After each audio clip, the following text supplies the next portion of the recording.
ఈ దినపు దేవుని యొక్క మాట ఎస్తేరు గ్రంథము 8వ అధ్యాయము 3వ వచనము.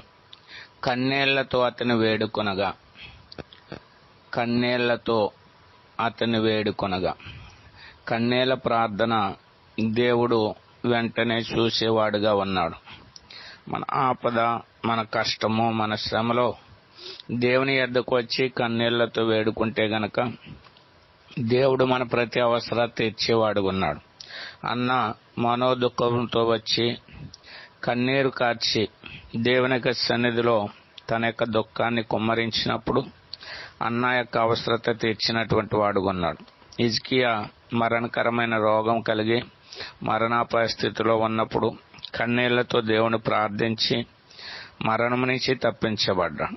కాబట్టి మనము కూడా దేవుని దగ్గర కన్నీళ్ళ ప్రార్థన చేసి మన అవసరతలు దేవుని యొద్ద నుండి తీర్చుకుందుముగాక.